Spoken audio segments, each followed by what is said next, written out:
All Tomorrows, a billion-year chronicle of the myriad species and varying fortunes of man by C.M. Koseman.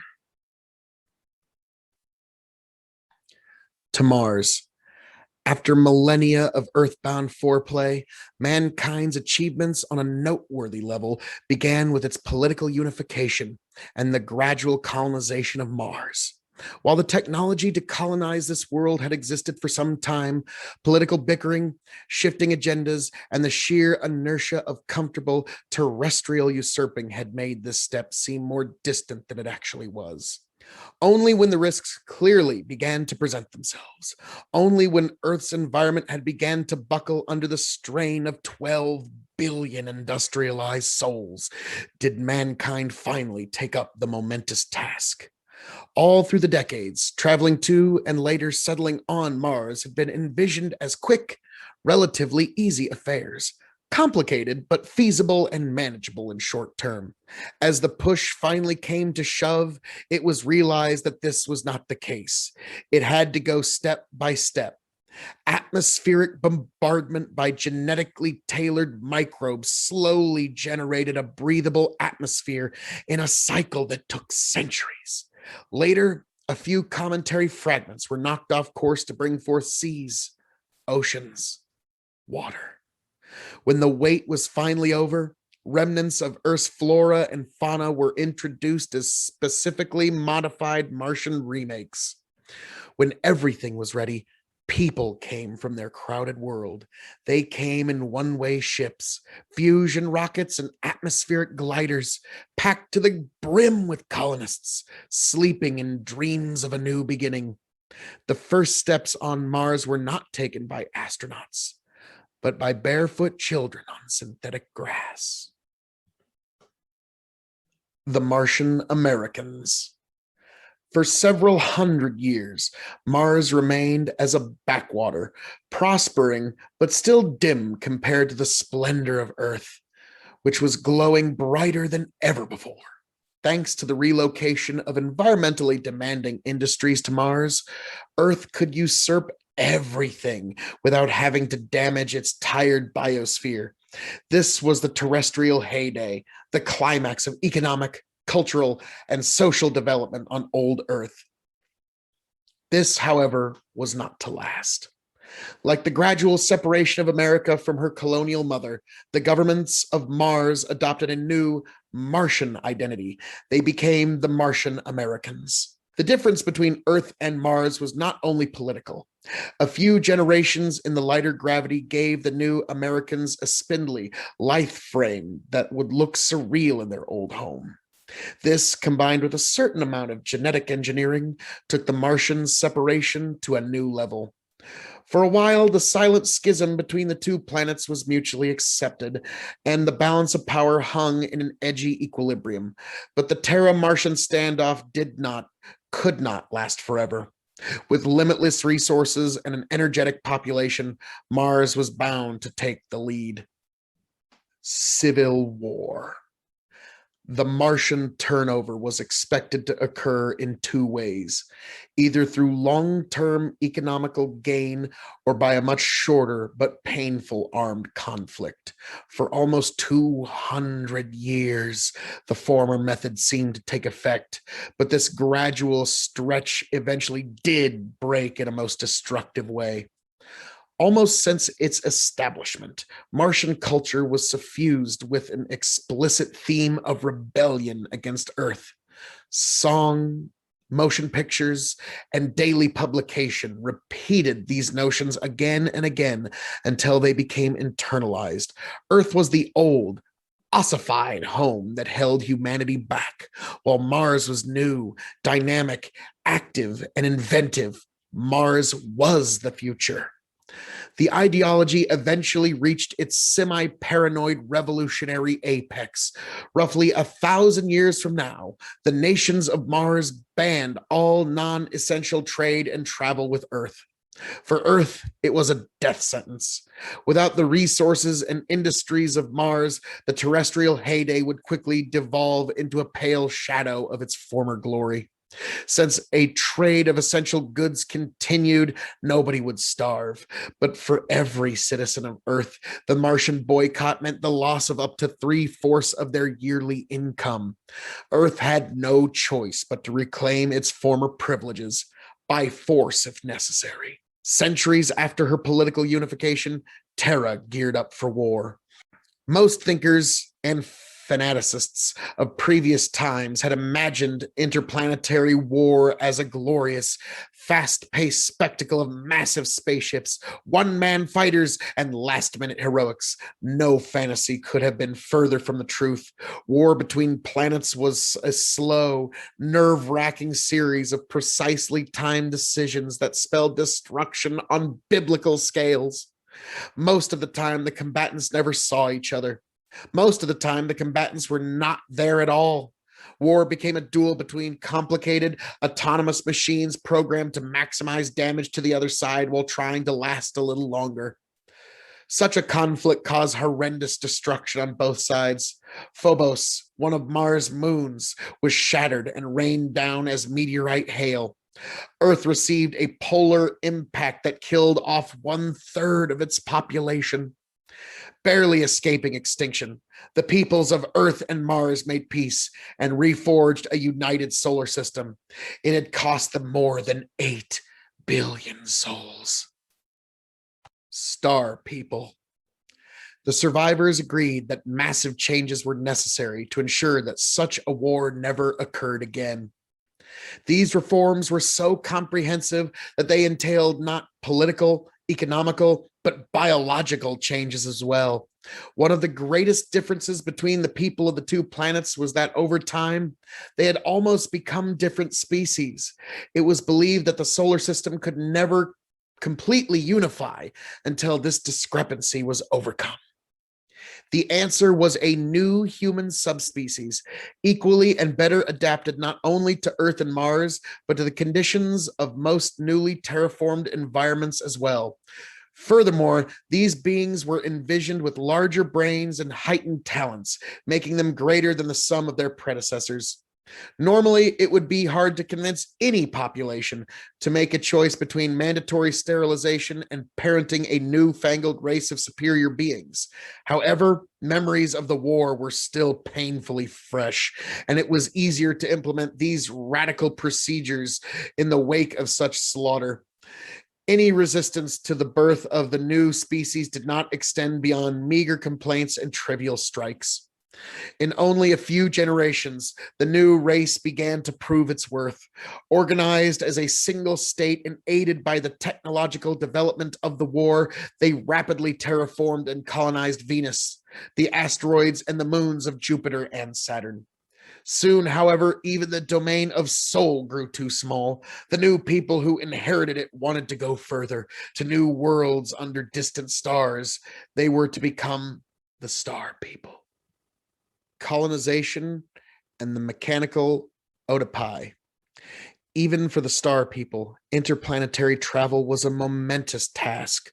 Early minds had boggled over the problem, and fantasies such as faster than light travel and hyperspace emerged as the only solutions. Simply put, it was impossible to take a large number of people with enough supplies to even the closest star to make colonization feasible. The existing technologies could only slug among a mere percentage of light speeds, making the journey an epoch-spanning affair. Enormous generations ships were conceived and even built, but these succumbed to technical difficulties or onboard anarchy after a few cycles. The solution was to first go there and make the colonists later. To this end, fast and small automated ships were sent forth to the stars. On board were semi-sentient machines programmed to replicate and terraform the destination and construct its inhabitants from the genetic materials stored on board. A bizarre problem plagued such attempts. The first generation of humans to be manufactured sometimes developed a strange affection for the machines that made them. They rejected their own kind and perished after the massive identity crisis that followed. The technological Oedipus complex was not uncommon. Nearly half of all the colony founding attempts were lost through it. Even then, however, the remaining half was enough to fill humanity's own spiral arm of the galaxy. The Summer of Man. Right after mankind's colonization of the galaxy came its first true golden age. Reared by machine prophets, the survivors of the Opedal plague built civilizations that equaled and even surpassed their solar forebears. This diffusion across the heavens did not mean a loss. Across the skies, steady flows of electromagnetic communications linked mankind's worlds with such efficiency that there was no colony that did not know about the goings on of her distant siblings. The free flow of information meant, among other things, a vastly accelerated pace of technological growth. What couldn't be figured out in one world was helped out by another, and any new developments were quickly made known to all in a realm that spanned centuries of light. Not surprisingly, the living standards rose to previously unimaginable levels. While this did not exactly mean a galactic utopia, it was safe to say that people of the colonized galaxy lived lives in which labor, both menial and mental, was purely compulsory. Thanks to the richness of the heavens and the toil of machines, each person had access to material and cultural wealth greater than that of some nations today. During all this development, a curious phenomenon was observed. While alien life was abundant in the stars, no one had encountered any signs of true intelligence. Some attributed this to an overall rarity, while others went as far as divine influence, resurrecting religion. Regardless of the theorizing, one question went truly and utterly unanswered. What would really happen if mankind ever ran into its equals or superiors in space? An early warning. During those times, a small discovery of immense implications warned humanity that it might not be alone. On a newly colonized world, engineers had stumbled across the remains of a puzzling creature, considered so because it had every hallmark of terrestrial animals on an alien planet. Justifiably named Pandaravis pandora, the colossal fossil belonged to a bird-like creature with enormous claws. Later, research determined it to be a highly derived therizinosaur from a lineage of herbivore dinosaurs that died out millions of years ago on Earth. While every other large land animal on that colony world had 3 limbs, a copper-based skeletal system, and hydrostatically operated muscles, Pandaravis was a typical terrestrial vertebrate with calcium-rich bones and 4 extremities. Finding it there was as unlikely as finding an alien creature in Earth's own strata. For some, it was irrefutable proof of divine creation. The religious resurgence, fueled at first by mankind's apparent loneliness in the heavens, got even more intensified. Others saw it differently. Pandaravis had shown humans that entities powerful enough to visit Earth, take animals from there, and adapt them to an alien world were at large in the galaxy. Considering the time gulf of the fossil itself, the mysterious beings were millennia older than humanity when they were capable of such things. The warning was clear. There was no telling what would happen if mankind suddenly ran into this civilization. A benevolent contact was obviously preferred and even expected, but it paid to be prepared. Silently, humanity once again began to build and stockpile weapons, this time of the interplanetary potency. There were terrible devices, capable of novaing stars and wrecking entire solar systems. Sadly, even these preparations would prove to be ineffectual in time. Q. The first contact was bound to happen. The galaxy, let alone the universe, was simply too big for just a singular species to develop intelligence in. Any delay in contact only meant a heightening of the eventual culture shock. In humanity's case, this culture shock meant the complete extinction of mankind as it had come to be known. Almost a billion years old, the alien species known as Q were galactic nomads, traveling from one spiral arm to another in epoch-spanning migrations.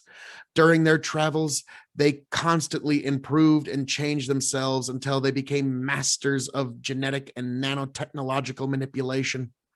With this ability to control the material world, they assumed a religious, self-imposed mission to remake the universe as they saw fit. Powerful as gods, Q saw themselves as the divine harbingers of the future. This dogma was rooted in what had been a benevolent attempt to protect the race from its own power. However, blind, unquestioning obedience had made monsters of the Q. To them, humanity, with all of its relative glories, was nothing more than a transmutable subject. Within less than 1,000 years, every human world was destroyed, depopulated, or even worse, changed. Despite the fervent rearmament, the colonies could achieve nothing against its billion-year-old foes, save for a few flashes of ephemeral resistance. Humanity, once the rulers of the stars, was now extinct. However, humans were not. Man extinguished. The worlds of humanity, gardens of terraformed paradise, seemed strangely empty to the Q. Often there were no raw materials available other than people, their cities, and a few basic niches of ecology, populated by genetically modified animals and plants from Earth. This was because humans had erased the original alien ecologies in the first place. Offended by another race trying to remake the universe, the Q set forth to punish these infidels by using them as the building materials of their vision. While this led to a complete extinguishment of human sentience, it also saved the species by preserving its genetic heritage in a myriad of strange new forms. Populated by ersatz humans, now in every guise from wild animals to pets to genetically modified tools. Q reigned supreme for 40 million years on the worlds of our galaxy. They erected kilometer-high monuments and changed the surfaces of entire worlds, apparently to whim. One day, they departed as they came, for theirs was a never-ending quest, and they could not stop until they had swept through the entire cosmos. Behind them, the Q left 1,000 worlds, each filled with bizarre creatures and ecologies that had once been men. Most of them perished right after their caretakers left. Others lasted a little longer to succumb to long-term instabilities. On a precious few worlds, descendants of people actually managed to survive. In them lay the fate of the species, now divided and differentiated beyond recognition. Worms. Their world lay under a scorching sun, its intensity made monstrous through the inventions of the bygone Q. The surface lay littered with husks of dead cities, baking endlessly like shattered statues in a derelict oven. Yet life remained on this unforgiving place. Forest of crystalline plants blanketed the surface, recycling oxygen for the animal life that teemed underground. One such species, barely longer than the arms of their ancestors, was the sole surviving vertebrate. Furthermore, it was the planet's last heir of the star people. Distorted beyond recognition by genetic modification, they looked for all the world like pale, overgrown worms. Tiny, feeble feet and hands modified for digging were all that betrayed their noble heritage. Aside from these organs, All was simplified for the life underground. Their eyes were pinpricks. They lacked teeth, external ears, and the better half of their nervous system. The lives of these Ezrat people did not extend beyond digging aimlessly. If they encountered food, they devoured it. If they encountered others of their kind, they sometimes devoured them too. But mostly they mated and multiplied and managed to preserve a single shred of their humanity in their genes. In time, it would do them good.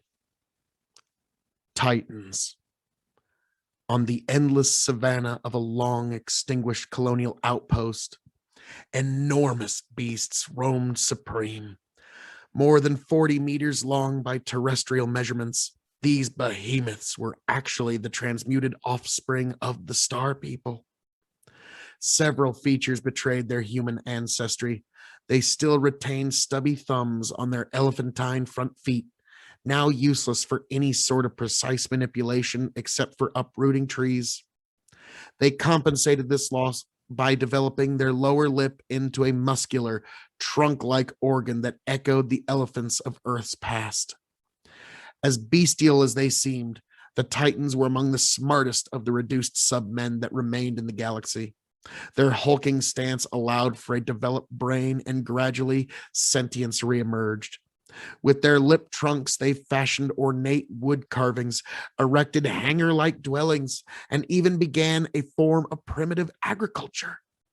With settled life came the inevitable flood of language and literature. Myths and legends of a bygone, half-remembered past were told in booming voices across the vast plains. It was easy to see, within a few 100,000 years, humanity could start again with these titanic primitives. Sadly, as a catastrophic ice age took over the Titans' homeworld, the gentle giants disappeared, never to return. Predators and prey. Devolved predators were common among humanity's feral worlds. Most of the time, they resembled the vampires, werewolves, and goblins of bygone lore, hunting equally subhuman prey with a combination of derived weaponry. Some had enormous heads with large, killing teeth. Others tore their victims apart with talon-like feet. But the most common kinds bore modified fingers and thumbs, bristling with razor-sharp claws. The most efficient of these predators lived on one of mankind's first off-world colonies. In addition to paw-like hands with switchblade thumbs, they also had grasping tooth-studded jaws on disproportionate heads with large, sensitive ears. All of these served to make them the dominant predators on their home planet. They ran the prairies, stalked the forest, and ranged through the mountains in pursuit of different people. Herbivores, saltators with bird-like legs.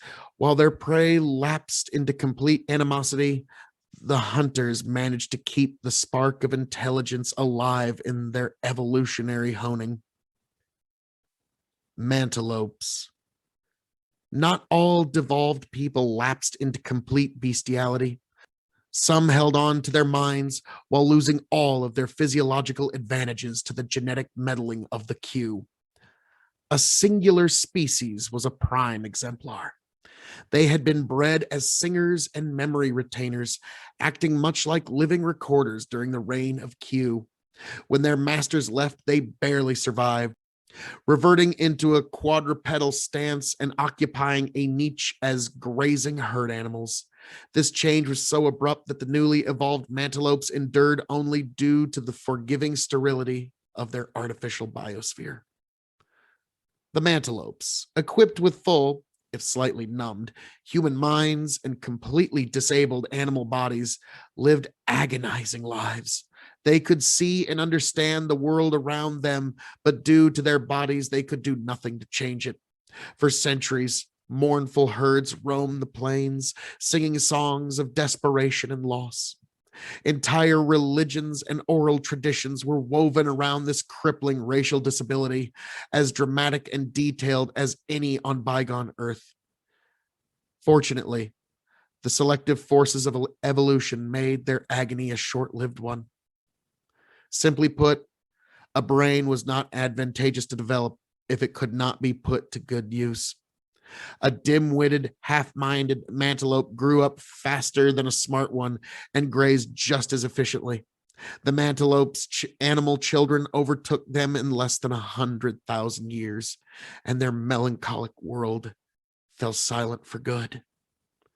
Nothing was sacred in the evolutionary process. Swimmers. Perhaps because their life cycle involved an aquatic larval stage, the Q had transmuted a large number of their human subjects into a bewildering array of aquatic creatures. Taken care of by specially bred attendants, these post-human water babies came in every shape and size imaginable. There were limbless, ribbon-like varieties of eel people, whale-like behemoths, decorative people who swam by squirting water out of their hypertrophied mouths, and horrifying multitudes of brainless wallowers that served as food stock. All of them were perfectly domesticated. All of them went extinct when their masters left. All save a few lightly mutated generalized forms. These swimmers still resembled their human ancestors to a large degree. They had no artificial gills. Their hands were still visible through their front flippers. Their feet were splayed affairs that functioned like a pair of tail flukes. Recognizable human eyes peeked through their blubbery eyelids, and they spoke to each other, though not in words, and never in sentient understanding. For millennia, they swam the oceans of their ecologically stunted world, feeding on diversifying kinds of fish and crustaceans, survivors of the food stock originally imported from Earth. With the intervention of the Q gone, natural selection resumed. The swimmers became more streamlined to better catch their fast prey. The prey responded by getting even faster, or evolving defensive countermeasures such as armor, spikes, or poison. Their evolution back on track, the swimmers drifted further and further away from their sentient ancestry. They would wait for a long time indeed to taste that blessing again. Lizard herders. They were the lucky ones.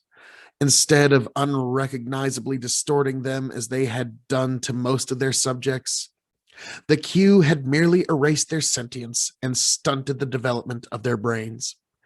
Distantly resembling their ancient forebears on Earth, the primitives led feral lives for an unnaturally long time.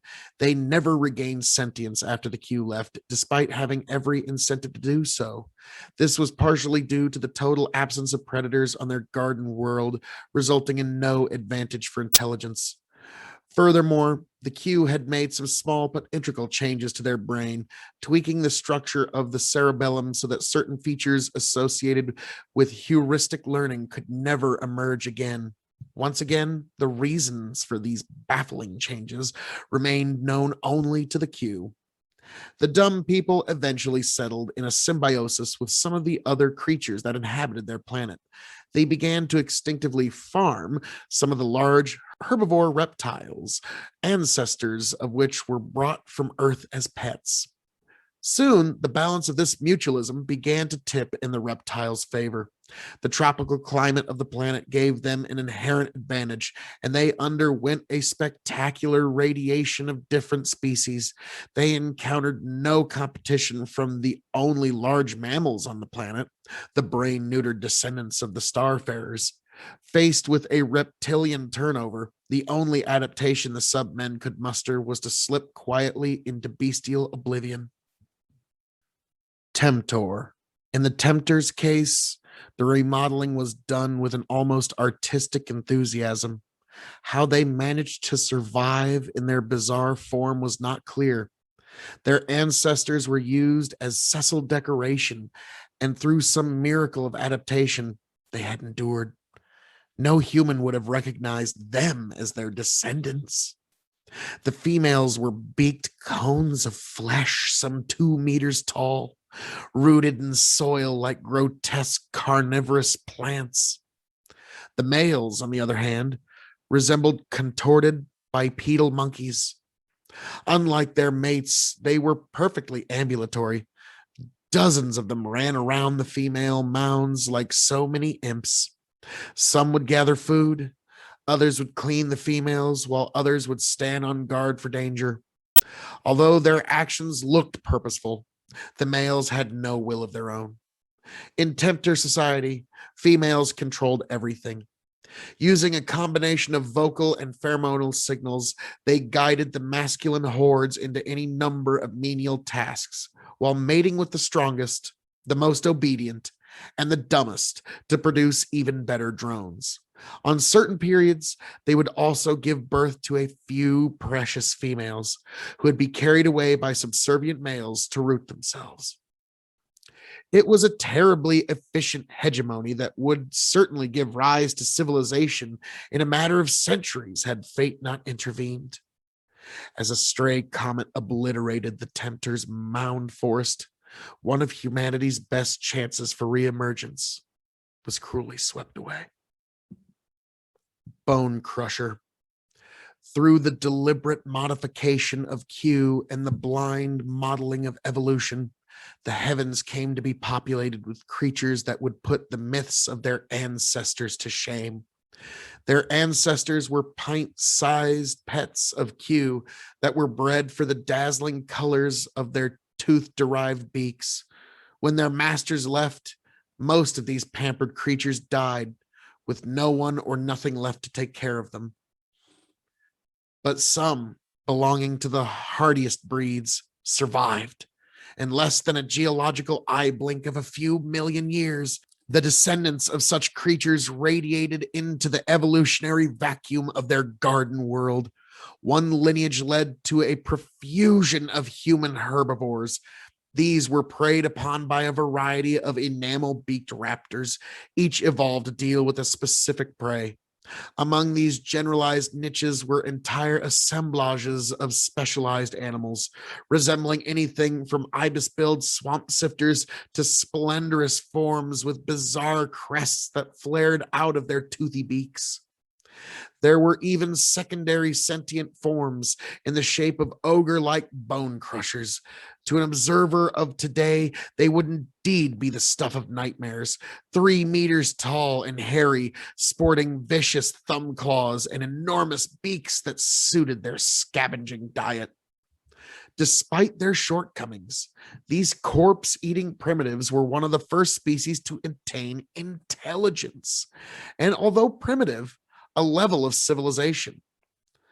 All of this proved the fallacy of human prejudice in the post-human galaxy.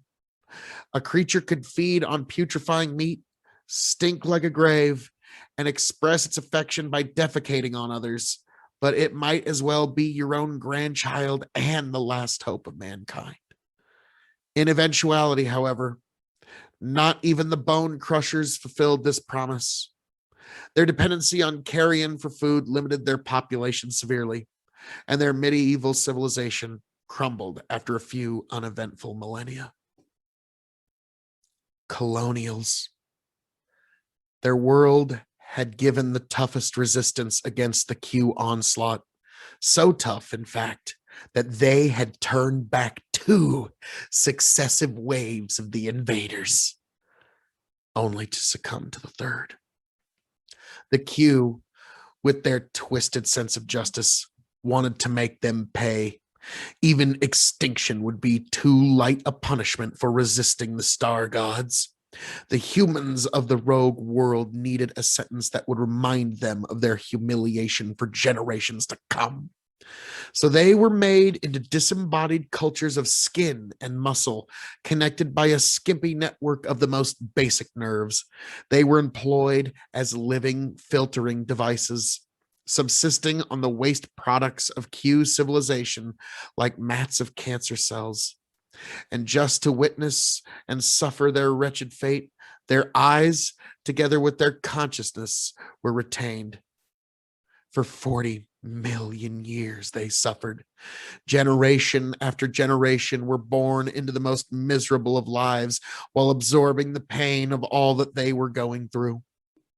When the Q left, They hoped for a quick extinction, but their lowliness had also made them efficient survivors. Unchecked by the Q, the colonials spread across the planet in quilt-like fields of human flesh. After an eternity of tortured lives, the human fields tasted something that could almost be described as hope. Flyers. They were not uncommon at all in the domain of Q. At least a dozen worlds sported human-derived flying species of one kind or another. Most resembled the bats or the petrosaurs of bygone past, dancing through the anther like angels or demons, depending on the point of view. There were a few bizarre kinds that relied on swollen gas glands for floating as well. Sadly, most of these creatures were already too specialized to be anything but flyers.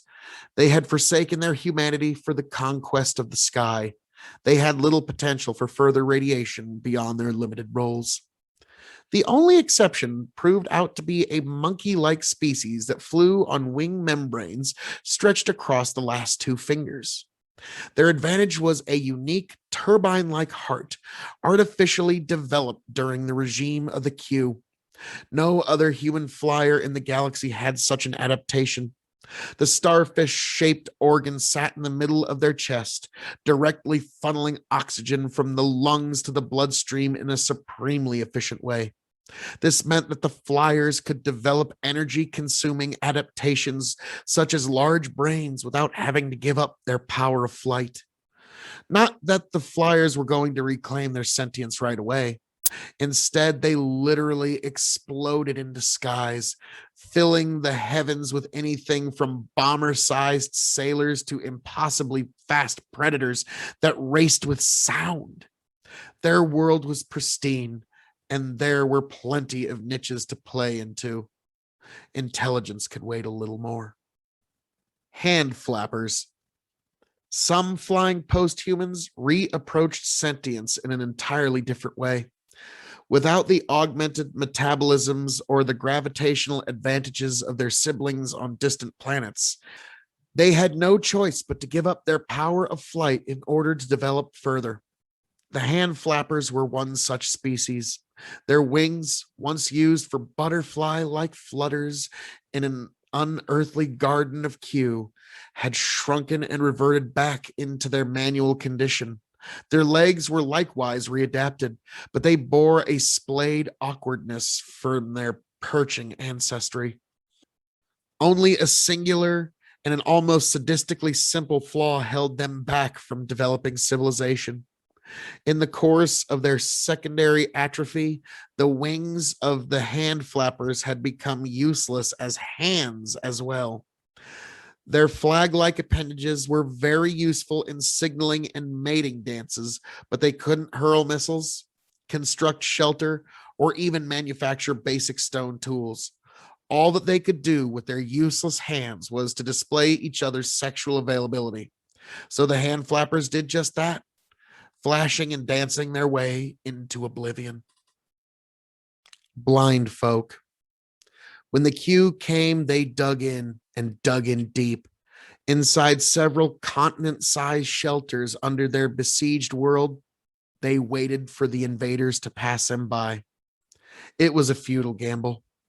The Q located the shelter caves and remade their inhabitants without effort.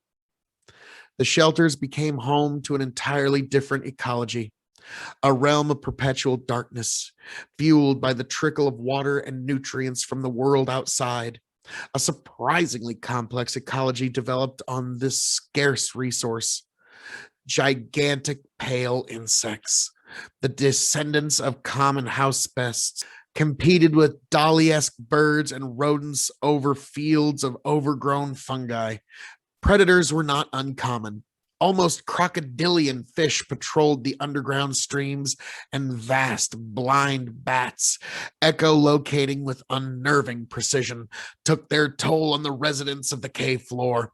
The kilometer-high ceiling of the shelters glowed in the dark with protein constellations of bioluminescent fungi, and in some cases, animals.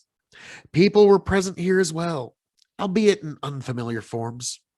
They were more often heard than seen, as they tried to find their way in the dark with banshee-like screams. These albino troglodytes lived in a realm where sound and touch, not sight, was the gateway of perception. They had developed long, tactile fingers, enormous whiskers, and mobile ears to live in the dark.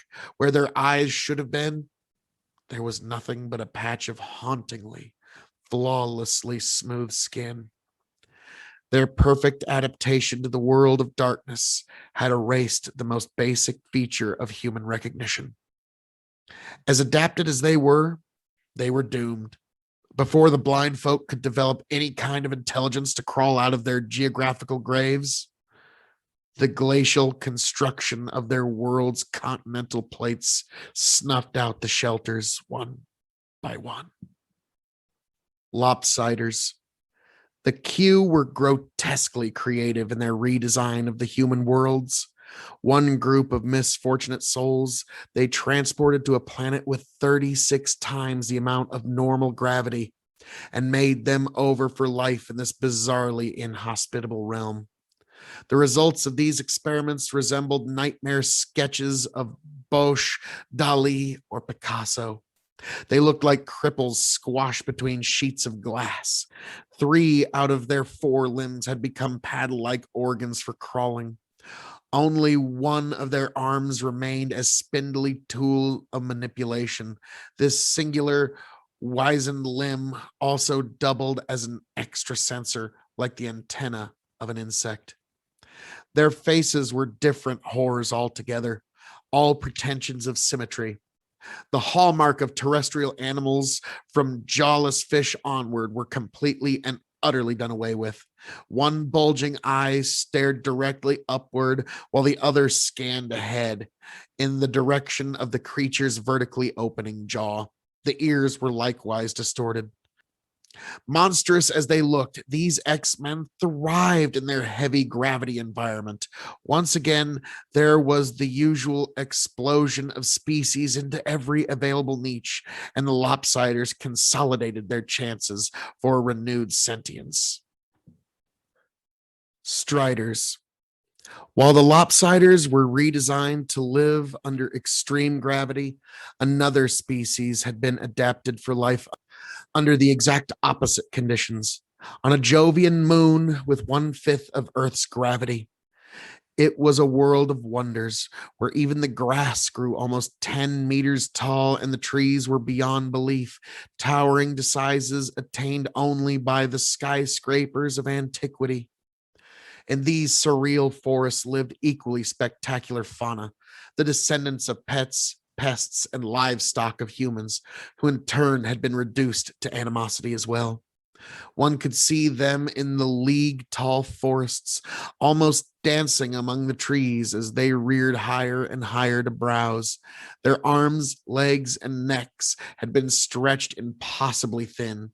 Great flaps of skin blossomed throughout their bodies to dispense waste heat. Sometimes they would even change their color in order to reflect light and keep cool. Overheating was a great problem for their grotesquely tall, thin bodies. Although imposing, these Geocomentian wraiths were overdeveloped as to be sickeningly fragile. Even on their gravitationally forgiving world, a fall could shatter their bones, and slipping down from a branch would prove to be fatal. Sometimes on the open plains, even a strong wind could bring them down like the toppling masts. They survived entirely due to the merciful conditions of their garden world, which were about to change drastically. About 2 million years after the Q left these towering works of human art, a lineage of fearsome predators evolved from the terrestrial poultry that had gone feral on the planet, resembling attenuated versions of their dinosaur ancestors. The predators swept through the garden world like wildfires, extinguishing any species too fragile to escape or resist. The peaceful, delicate striders were among the first to go.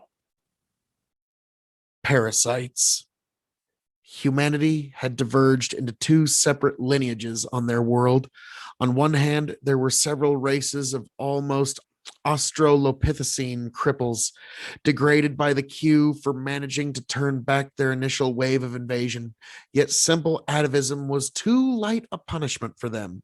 Their twisted relatives, the parasite, made up the second part of their sentence. There were actually several kinds of parasitic X people, ranging from tortoise-sized ambulatory vampires to the most common fist-sized variety that lived attached to their host. There were even tiny endoparasitic kinds that infested the wombs of their female victims like ghastly living abortions. All of these evolutionary tortures were played out under the careful scrutiny of the Q for 40 million years. The punishment was so baroque, so elaborate, that most of the artificial parasite host relationships died out when the Q left. Some submen learned to cleanse their tick-like relatives by drowning, burning, or even eating them. Others, like the vaginal parasites, died out as their aggressive method of parasitism effectively sterilized their host. Yet one or two varieties did manage to cling on to their host with abdominal suckers, muscular, gripping limbs, and sterile, pain-soothing saliva. But their success did not lie entirely in the strength of their parasitical advantages. They also learned to regulate their dumb hosts, not killing them by over-infestation and thus ensuring their own long-term survival as well. In any case, totally single-sided relations were rare in any ecology, natural or artificial. In millennial cycles, the cousin species' vicious parasitism began to give way into something more beneficial for both sides. Finger fishers. Their ancestors were trapped on an archipelago world, a planet sprinkled with many small continents and countless islands over interconnected networks of calm, shallow seas. Like a magnified Aegina, this place was a terrestrial paradise in many respects, except that after the Q, no minds were left to enjoy it. On this vacant biosphere, evolution was quick to begin her blind, unpredictable dance. Once feral, the descendants of degenerate humans adapted themselves to every available niche. No matter how exotic, how outlandish. One group learned to pluck fish from the lazy shores. Millennia passed as they settled more into their piscatorial lifestyle. Elongated fingers became ambulatory fishhooks. Teeth modified for a generalized diet became needle-like affairs, lined up neatly in a long, thin muzzle. In less than a few million years, the finger fishers established themselves as a prominent lineage. There was scarcely a beach, an island, or an estuary that was devoid of their pale, lanky form. As prolific as they were, the fishers were still no better than animals. Their humanity would come only after another spasm of outlandish adaptations. Hedonists.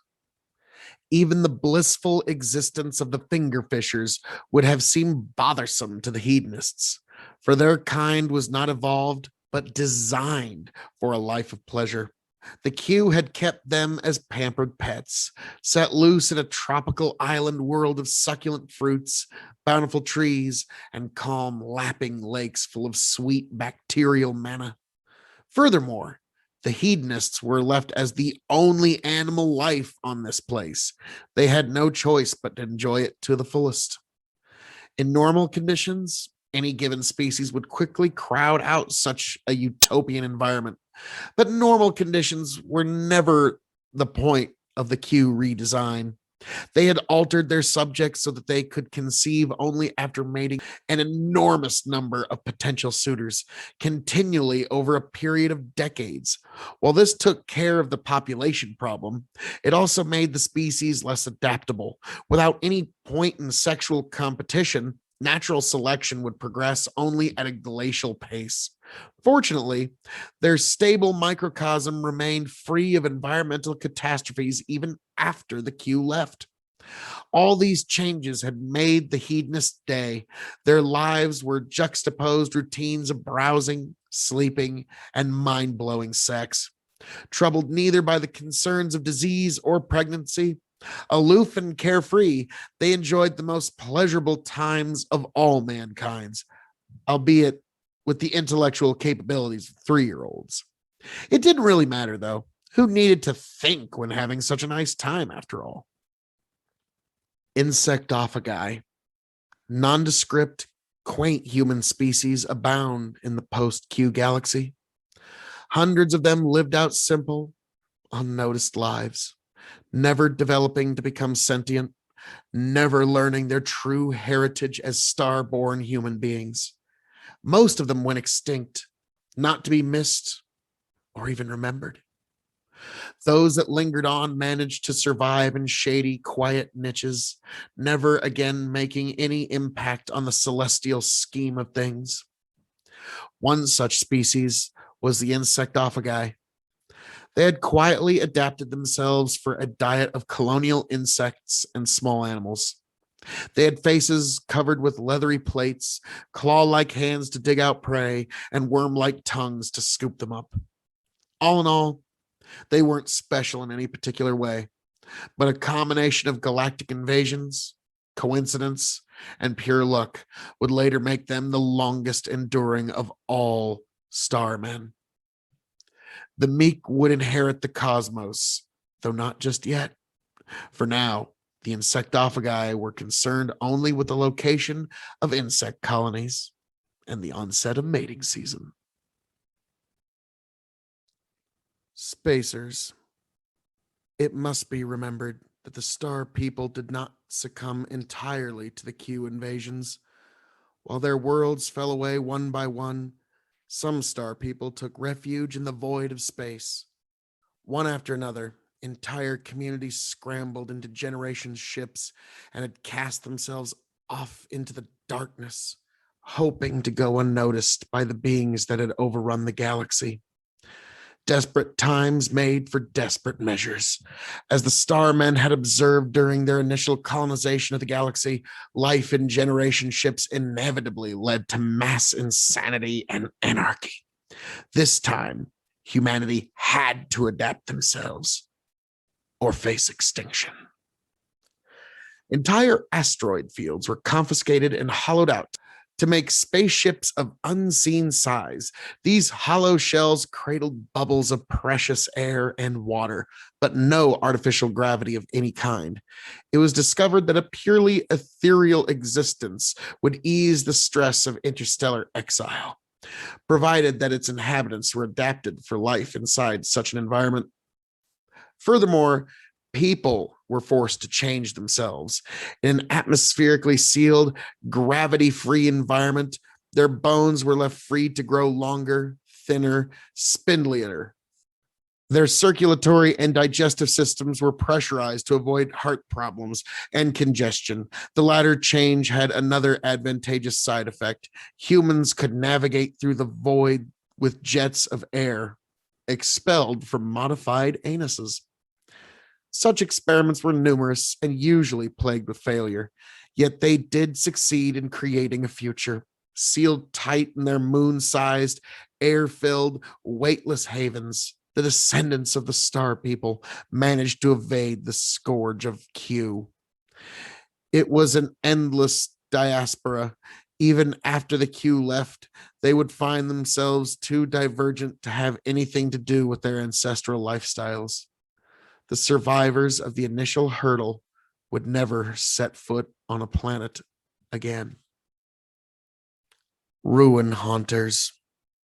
A particular human species singled out by its lucky access to the heritage of its stellar ancestors would eventually get to play a leading role in the shape of things to come. They had gotten through the Q invasion with relatively little degradation. Yes, they had been reduced to the level of apes, but their recovery had been quick. Apparently, the Q had not worked as hard at suppressing their intelligence.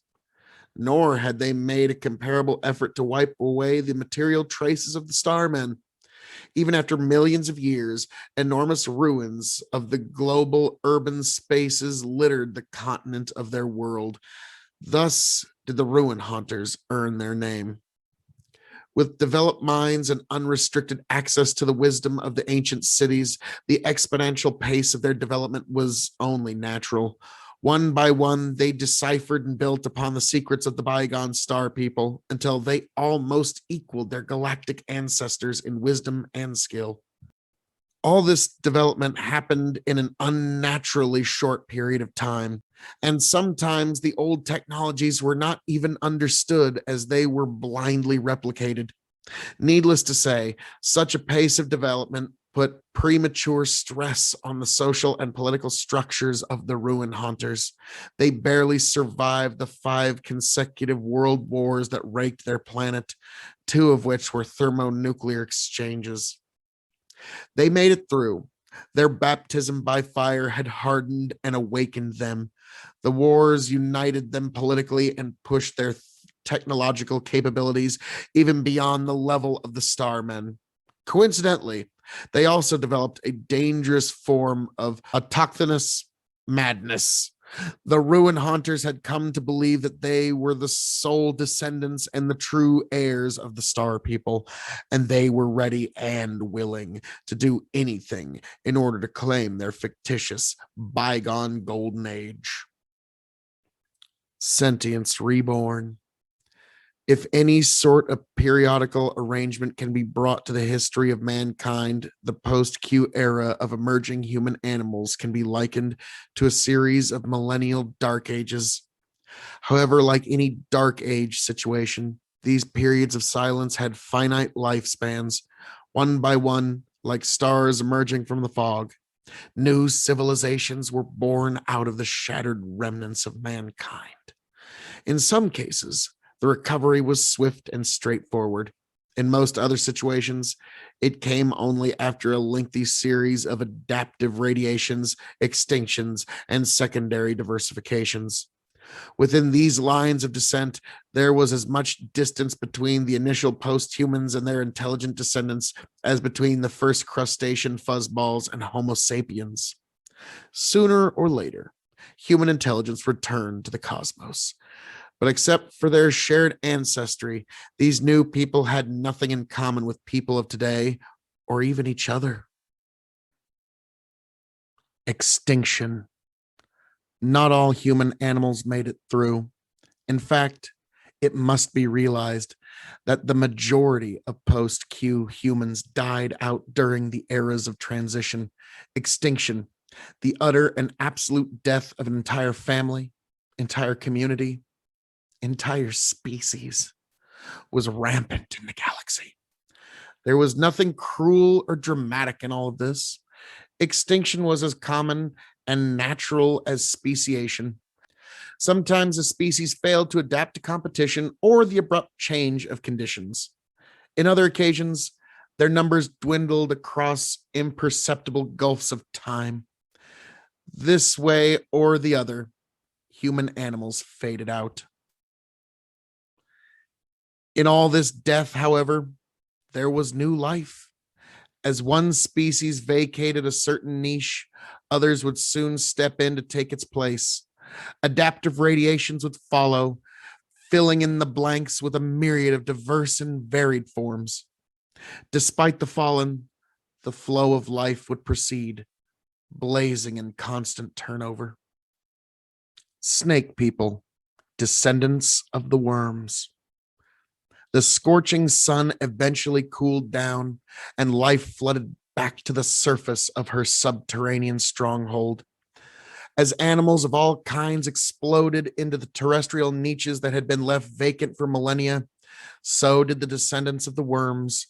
On the surface, they found new opportunities as entire assemblages of serpentine grazers, swimmers, predators, and people. One form, descended from tree-climbing mammalian snakes, re-evolved the human intelligence that had lain dormant for so long. They observed, contemplated, philosophized with novel, spirally coiled brains, and handled the world with a singular pelvic hand born out from the remnants of their ancestors' feet. They looked nothing at all like their distant human ancestors, but their social development followed a similar path. Several agricultural world empires, followed by industrial revolutions, social experiments, world wars, civil wars, globalization. But then again, socio-political parallelism in history did not necessarily imply a similar or even recognizable human world. Modern cities of the global snake world were tangles of pipe like roads, branching three-dimensional railroads and windowless, hole like buildings. Through their knotted architecture differed from region to region, these settlements generally looked like kilometer-wide balls of glass, metal, plastic, and cloth, wrapped so tightly that a human of today would find it impossible to move inside them. Plazas and open areas were totally absent, as they presented navigational obstacles and areas of insecurity. Their evolutionary background in the trees had made the snake people into borderline agoraphobes. None of these, of course, was unusual to the snakes in any way. Their relatively alien lifestyle was as particular to them as ours is to us. All across their world, the arterial cities throbbed with people, each with their own joys, sorrows, chores, living out lives as human as any other intelligent beings. Killer folk, descendants of the human predators. The carnivores also rebounded into civilization. Their journey involved a series of changes during which they lost the adaptations which had allowed them to endure as the top predators of their world. The saber teeth, once used for slashing through sinew and trachea, became fragile and thin, only used as organs of social display. The hook-like thumb claws were also reduced, but not deleted. In their place, the last two digits rotated perpendicularly to become newfangled graspers. All this graciality, however, did not mean weakness. Although they were no longer specialized for hunting, the killer folk could still kill with their bare hands, but only if they really wanted to. What enormous claws and teeth could not do, they could easily achieve with bow, arrow, flintlock repeater, or gas rifle. Their descendants from predators gave the killer folk a unique social profile. Almost all of their religions and rituals allowing for periods of completely natural, animalistic hunts and duels. This necessity of venting these atavistic urges also led to the formation of religious hunter nobilities, privileged warriors who were skilled at the art of hunting, war, and murder. Entire societies were assembled underneath these ruling classes, orderly communities that erupted once every year into an orgy of death, sex, and prayer. For thousands of years, nomadic warriors, together with their vast herds of once human livestock, chased and battled each other across a chessboard of continents. All of this chaos was to be swept away with the advent of modernity. In a development comparable to an industrial revolution, one nation pack of killers devised methods of settled, intensive factory farming, organized state structure, secularism, and technological leapfrogging were quick to follow. Needless to say, such developments polarized the world into bands of progressive, developed factory herders and increasingly fanatical hunting states. While one side condemned their old animal ways, the other side embraced them with blind zealotry. This was their crisis of modernity, the balkanization of the progressive and conservative factions on the road to global unity. Fortunately, the killers managed to pull themselves through, even after drifting dangerously close to global conflicts at certain points. Tool breeders, descendants of the swimmers. They used to be simple creatures, descendants of a battered people that had taken to the sea. Their remote sapient ancestors would have given such beings no chance of a sentient comeback, for they thought that technological advances were impossible in the fluid medium of the oceans. But the swimmers disproved such predictions by founding one of the most advanced and most outrageously alien cultures of the entire human lineage. Fire, the cornerstone of industrial engineering, was almost impossible to sustain and use underwater. But the breeders simply chose another path when complex tool making proved impractical. They began to breed their tools and machines for them. It had started long before the species was even intelligent. In the endless variety of life in the seas, the swimmers always adopted and controlled the organisms that were useful in some way. Once domesticated, these creatures were willingly or unintentionally modified through artificial selection and conditioning. The process was slow, but once underway, these effects were formidable. A modern city of the breeders was a sight to behold. Huge heart-like creatures pumped out nutritious fluids to a network of self-repairing living conduits. This was their equivalent of a power grid, and it reached every single one of the breeders' huge exoskeleton dwellings, powering bioluminescent lights, flickering cephalopod skin televisions, medicinal sea squirts, and countless other devices that had been bred from living creatures. The advances in biology had risen exponentially until genetic engineering was completely mastered. Modern breeders did not even need to use animals. A simple manipulation of cultured tissues and stem cells could give solutions to any problem at hand. The mastery of genetics had conquered many obstacles. The yawning ocean depths, as well as the planet's few tiny land masses, were now firmly within the breeder's grasp. However, they were not content with mere planetary dreams. New forms and bizarre creatures were still being developed in daring attempts to conquer the one realm that was most hostile to life. Sealed in their living ships, the breeders wished to return to the stars.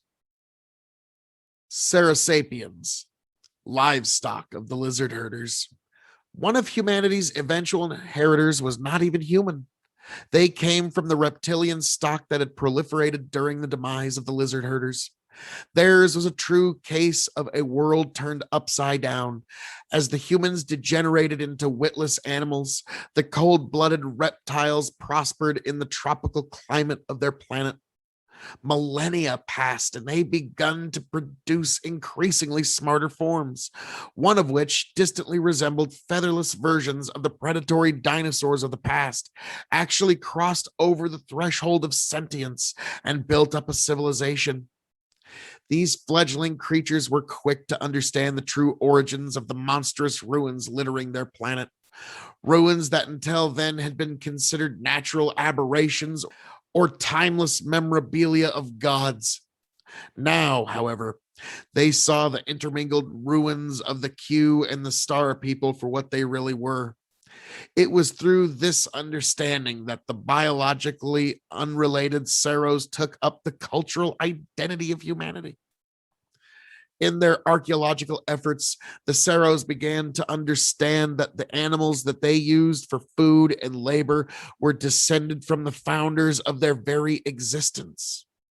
And somewhere in the stars lurked the forces that malformed them, forces greater than the star people, dark forces that might someday return. The human animals served as a reminder, just as Pandaravis had, that if the Saurosapiens wanted to assume their continued existence in the cosmos, they had to be watchful. The pressure of such a reality put their cultures under enormous stress. Some factions turned to made-up religions and remained ignorant under an umbrella of comforting fantasies. Others acknowledged the threat of the galaxy, but reverted to a paranoid rhetoric of conservationism. The galaxy had scared them greatly. Finally, there were those who saw the galactic redoubt and acted to face the odds, however great they might be. Conflicts and even wars were not uncommon between these three factions. In the end, the centuries long dispute began to resolve in the progressives' faction's favor. As they expanded their sphere of knowledge, influence, and activity, the pterosapiens became as human as any other civilization opening up to the galaxy. Modular people, descendants of the colonials. The blind workings of evolution followed the unlikeliest paths, made use of the most fleeting opportunities. The very existence of the modular people was testimony to this fact. Their ancestors, the colonials, would have been seen as hopeless cripples by almost any observer. They lacked coherent organs, and their existence was limited to carpeting water shores like mats of algae. But as degenerate as they were, the colonials were resilient survivors, able to hold on to life in the harshest conditions. As time passed, they began to organize themselves in differentiated colonies instead of homogeneous mats. In the colonies, each human cell would perform a singular function and benefit from the union of others. Thus began the great age of organization, during which different colonies competed with each other to developing specialized human cells that would give them an edge in the struggle for life. Some colonies grew enormous taproots that were able to siphon resources from far away. Others abandoned roots altogether and began to move themselves on starfish-like foot segments. Some colonies came up with units equipped with claws and poisons, taking competition to a brand new, deadly level. Others responded to the threat with armor plating or watcher cells equipped with enormous eyes. The eventual winner of this colonial arms race was a sentient colony organized around hyper-specialized units whose entire purpose was to direct the others. These colonies spread around the planet as they adapted the parts of their rivals to function within themselves. Thus were the modular people born. Living in a fully industrialized megalopoly, they came in an indescribable variation of shapes and sizes. Anything from castle-like guardian fortresses to diminutive scuttling couriers as a member of the modular world. They could combine with each other and split up, or exchange parts as needs presented themselves. The only thing constant in all of their protein existence was their mental and cultural unity. Due to their biological structure, these people had managed the impossible. They were actually living in a world of peace and utopian equality, where everyone was happy to be part of a greater, united wholes. Pterosapiens, descendants of the flyers.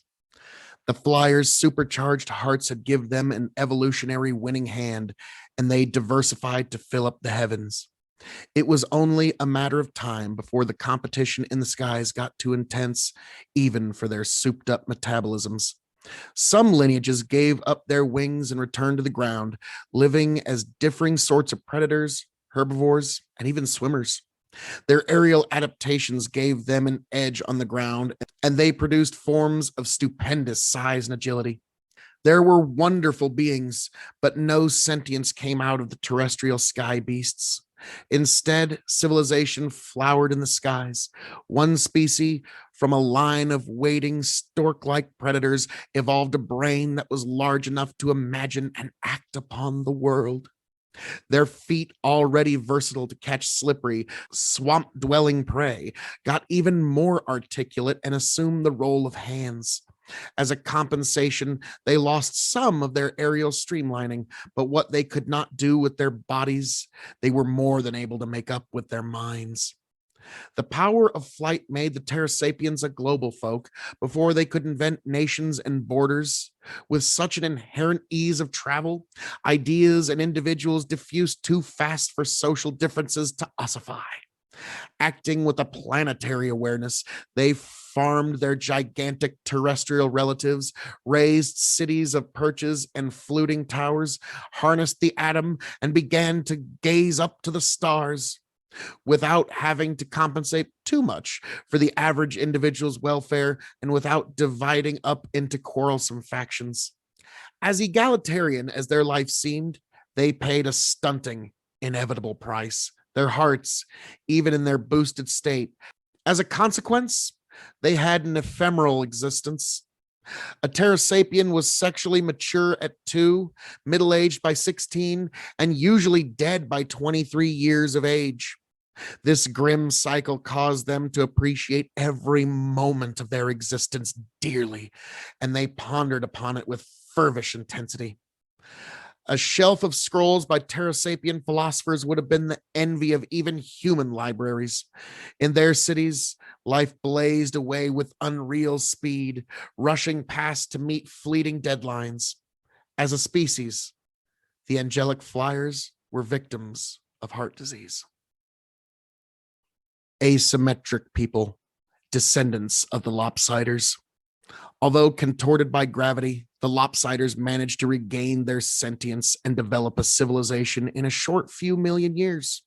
Squat, pancake-like buildings spread all over their planet. These constructs looked like squashed bunkers, and they were never more than a few meters high. They did not seem like much, but such structures were entrances to underground homes, schools, hospitals, temples, universities, but also embassies, prisons, asylums, command centers, and arsenals. They lived strange lives, but the lopsiders were human in all of their virtues and evils. Thus, it was only natural for them to expand outward and to look to new frontiers to colonize. Fortunately, their solar system harbored other planets, similar to the lopsiders' homeworld in almost all respects except gravity. But they weren't willing to let such trivial details stop them. Throughout their history, humans had always risked changing themselves to preserve their future. It was a risky gamble, but it had paid off since the days of the Martian Americans. But re-engineering the flattened lopsider body for a benign gravity was a monumental task indeed. Suffice to say that the experiments took millennia to achieve even limited success. After countless attempts, the asymmetric people were born, or rather made. Their bodies were changed considerably. What had been shovel-like toes to slither through the high-gravity dirt had become centipede legs, and the singular, grasping hand was elongated to an extreme degree. Their grotesque faces had been inverted and turned upside down after reverting from a flounder-like existence. Twisted as they were, members of this new race enjoyed tremendous advantages over their flattened forefathers. Their social development also paralleled that of the bygone Martian Americans. Once again, there was a golden age, followed by increasing tensions and interplanetary war. But unlike the Martians, the asymmetrics ruthlessly exterminated their parent race and went on to rule the solar system alone. On the way, they stumbled across the remains of the Q and the Star People and advanced immensely. Triumphant on their own realm, they turned to the heavens to further exploits. Symbiotes, descendants of the parasites. As time passed, the relationships between the parasites and their hosts got connected to such a degree that it began to involve a cooperation of the individuals. There were no longer single-sided relationships. In exchange for the host's nutritious blood, the parasites offered their heightened senses as early warning against predators and other hazards. A great arms race of symbiotic relationships thus commenced. Certain parasites offered their host larger eyes, others sharper senses of smell, hearing, or even additional defensive weapons in the shape of venomous saliva, malodorant sprays, or an extra bite. The host returned the favor with longer running legs, stronger bodies, and specialized ergonomic nesting sites rich in blood vessels and covered in insulating fur. Different complexes of parasites and host species evolved, compatible only amongst themselves. The development of such creatures was in a way reminiscent of the great modular colonies, thriving on their own world light years away. But unlike the modulars, the components of the symbiotes belonged to a different species, instead of modified variations of the same basic organism. In eventuality, both relationships led to the same point: sentience. In the secluded forests of a certain continent, a new parasitic species developed. They did not have the ballistic poison sprays, infectious stings, or the grossly hypertrophied arm claws of their relatives. Instead, these parasites offered a simpler bargain: an ability to think in return for total submission. Initially, this relationship was more like a horse and its rider. But after a few 100,000 years, the symbiotes could manipulate their hosts like puppets through a combination of tactile and olfactory signals. A few more millennia, and these combined beings developed an order not unlike our own, complete with countries, politics, and even war, albeit reduced in the newly globalizing world culture. In this age, technology filled most functions of the host, but a thriving husbandry of these creatures still remained due to tradition and simple efficiency. An average symbiote would begin the day on his business host and move on to a more comfortable domestic one when they returned home after work. And perhaps on the olfactory television, he would smell news of the evacuations of the million-year-old Q ruins, of the marvelous discoveries salvaged from the Starman wrecks, or of the enormous radio arrays that rose everywhere to listen to the stars. It was a pattern that was being repeated all over.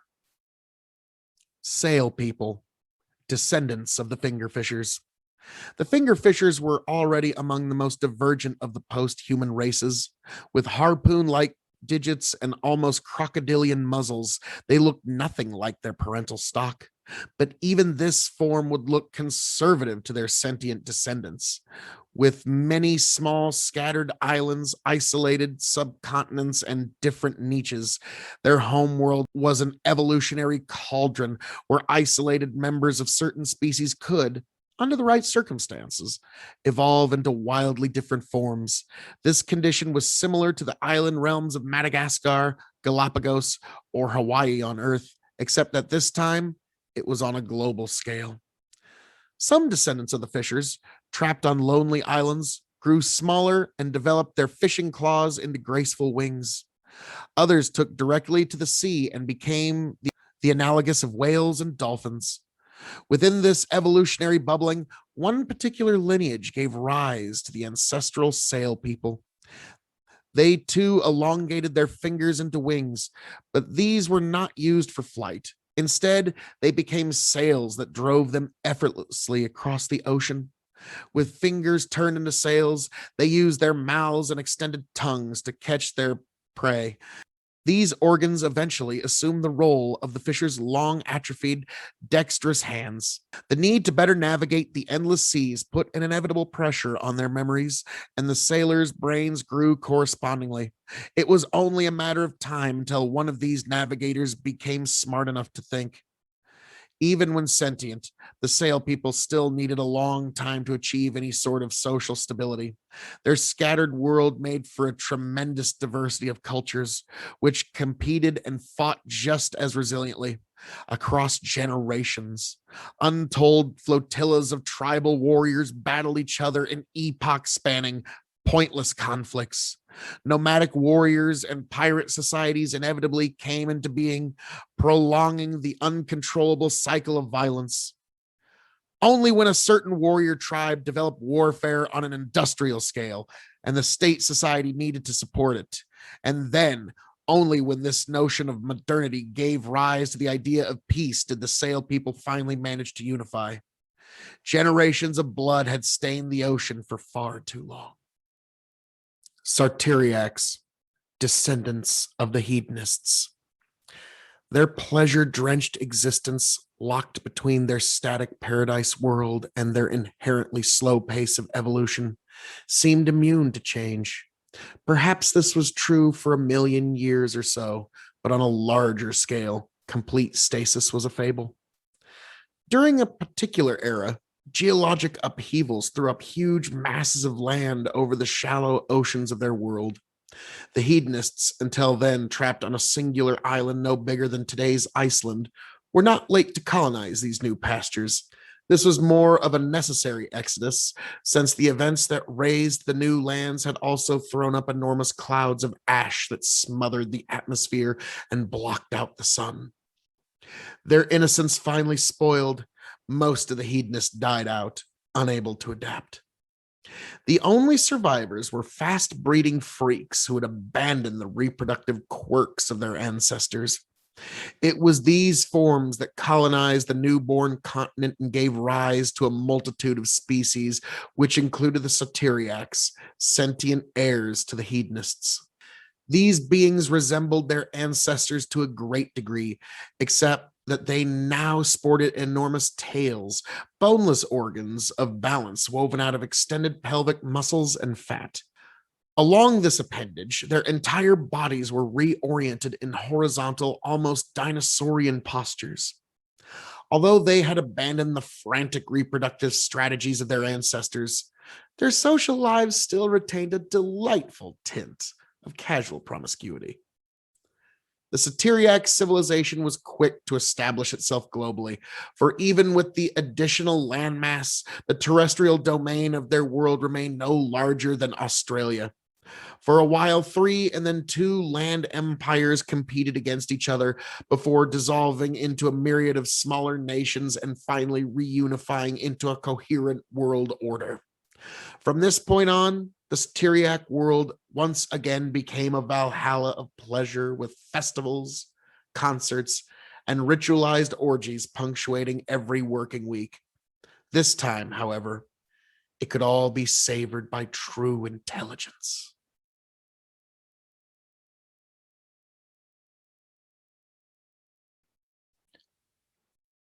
Bug facers, descendants of the insectophagi. Over time, their insectivore ancestors came to resemble their prey.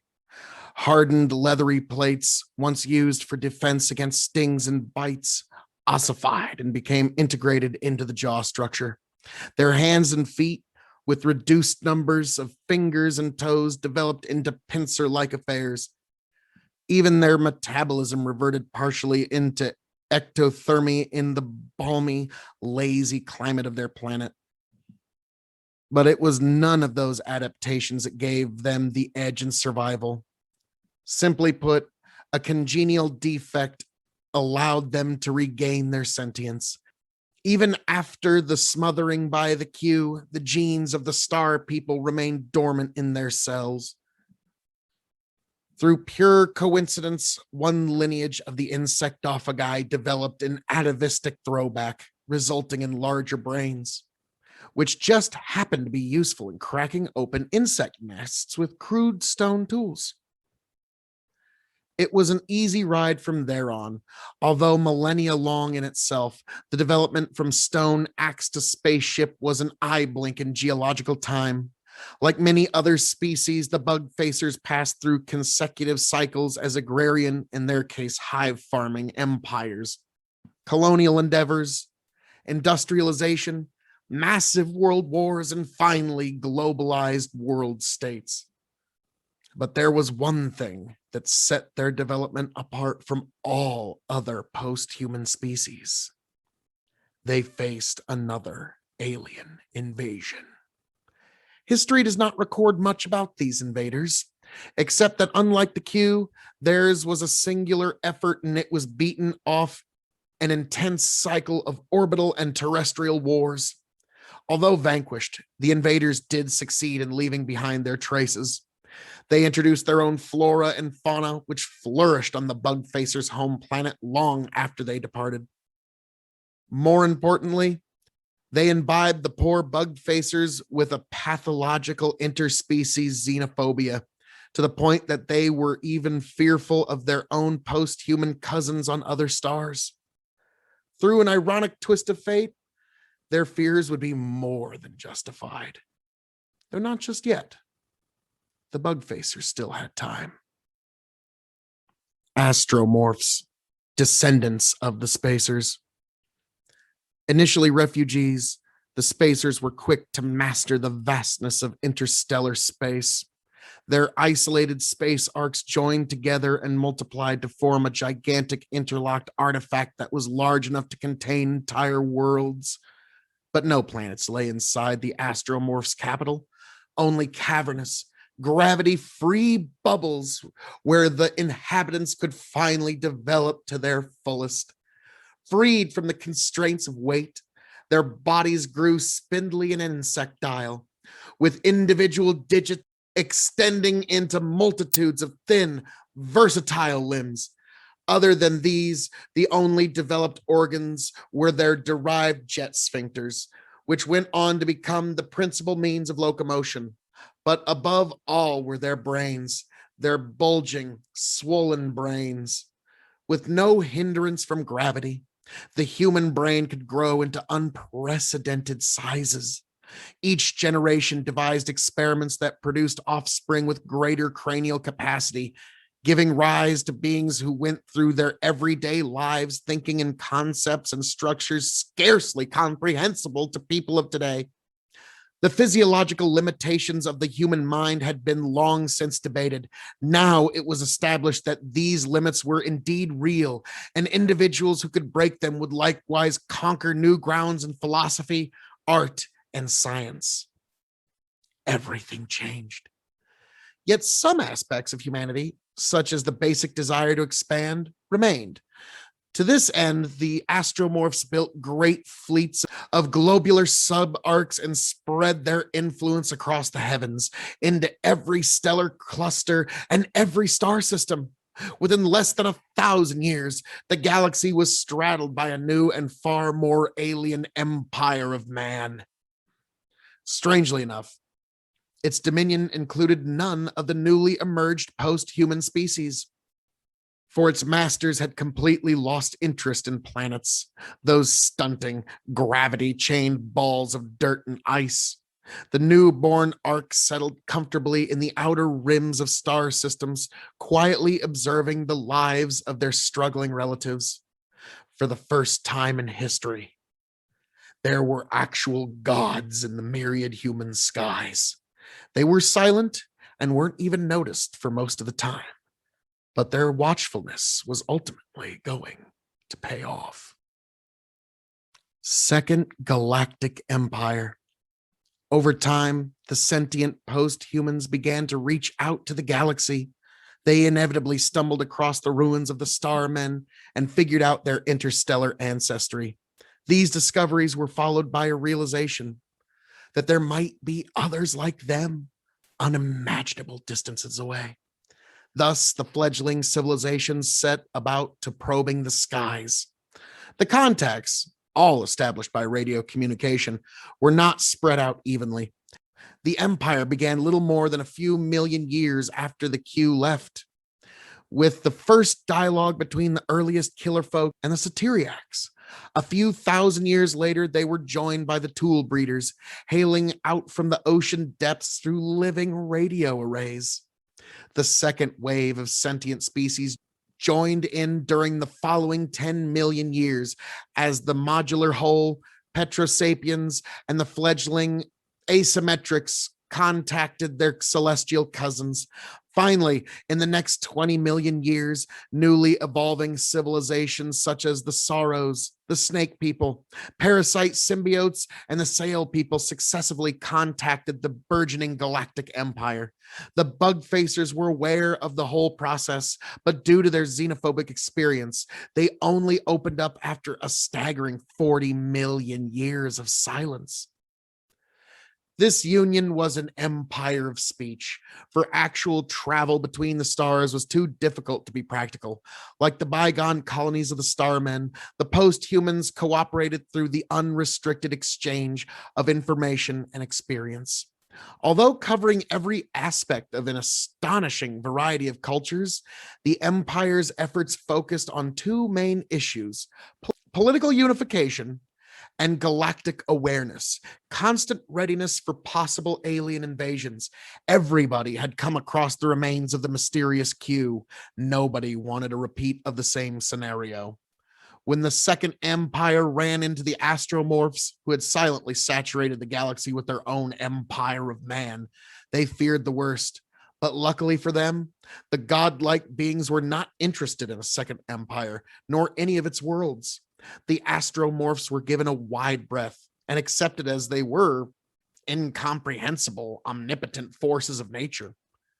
This coordinated effort lasted for almost 80 million years, during which its member species attained previously unimaginable levels of culture, welfare, and technology. Each species colonized a few dozen worlds of their own, in which nations, cultures, individuals lived to the fullest potentials of their existence. Needless to say, all of this was only possible through constant communication and a total openness to the galaxy.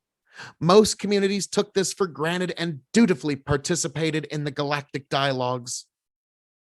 But there were others, silent, darkened beings who refused to join in.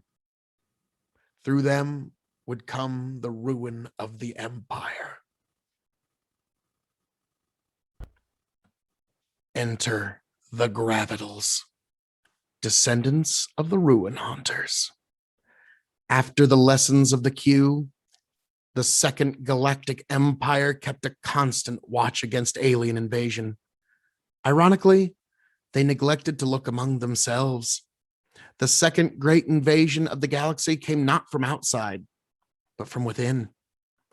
The ruin haunters, who were lucky enough to inherit the secrets of the Starmen and the Q, when other species were mere animals, had experienced a tremendous advance in technological prowess. All in all, they were as sophisticated as, if not more, than the asteromorphs of the void. But their ascendancy was not a sane one. Recall that most ruin haunters were already deranged with a twisted assumption of being the sole inheritors of the Starmen. They refused to communicate with their relatives on other planets and kept to their own affairs. This neurotic hubris assumed truly dangerous proportions after the ruin haunters modified themselves. The origin of this modification lay in an earlier catastrophe. The ruin haunter's sun was undergoing a rapid phase of expansion, and the species, advanced as it was, could do nothing to stop the process. So the haunters did the next best thing and changed their bodies.